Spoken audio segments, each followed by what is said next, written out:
ഞാനിപ്പോൾ സോഷ്യൽ മീഡിയയിൽ ഈ ഒരു അരിളിച്ചെടിയെക്കുറിച്ച് ഞാൻ ഒരു വീഡിയോ കണ്ടു. എന്താ സംഭവം എന്ന് ചോദിച്ചു കഴിഞ്ഞാൽ, ഈ അരിളിപ്പൂവും ഇലയും വായിലിട്ടിട്ട് ഒരു പെൺകുട്ടി മരിച്ചു പോയെന്നുള്ളൊരു വീഡിയോ കണ്ടു. അപ്പോൾ അത് സത്യമാണോ എന്ന് അറിയാൻ വേണ്ടിയിട്ട് ഞാൻ ഈ അരിളിപ്പൂവിനെ കുറിച്ചൊന്ന് ഗൂഗിളിലും യൂട്യൂബിലൊന്ന് അടിച്ചു കൊടുത്തു. അപ്പോൾ ഇതിനെക്കുറിച്ച് കുറേ വീഡിയോ നമ്മൾ അടിച്ചു കൊടുക്കുന്നതിന് മുന്നേ കുറേ വീഡിയോ സെർച്ച് ചെയ്തപ്പോൾ ഞാൻ കണ്ടു.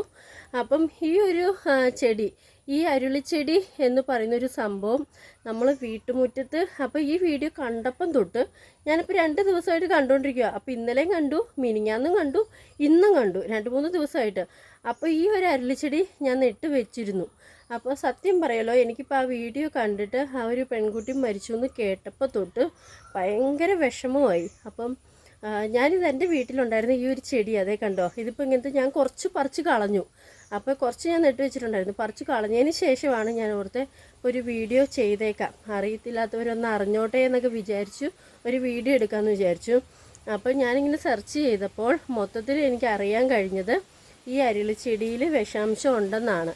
അപ്പോൾ സംഭവം ഇതിൻ്റെ ഇല പൂവൊക്കെ നമ്മൾ മുറ്റത്ത്, ഇപ്പോൾ എനിക്കാണെങ്കിലും എല്ലാവർക്കാണെങ്കിലും കുട്ടികളുള്ള, അപ്പോൾ അറിയാണ്ട് ഇപ്പോൾ നമ്മളാണെങ്കിലും ഇങ്ങനെ ഫോൺ വിളിച്ചുകൊണ്ടിരിക്കുമ്പോൾ ഞാനാണെങ്കിലും ഇങ്ങനെ തുളസി ഇലയൊക്കെ എടുത്ത് ഇങ്ങനെ വായിലിടാറുള്ളൊരു സ്വഭാവമുണ്ട്. അപ്പോൾ അത് കാരണം ഞാനിപ്പോൾ എൻ്റെ വീട്ടിൽ നിന്ന് കംപ്ലീറ്റ് അരിളിച്ചെടി ഞാൻ പറിച്ച് കളഞ്ഞു.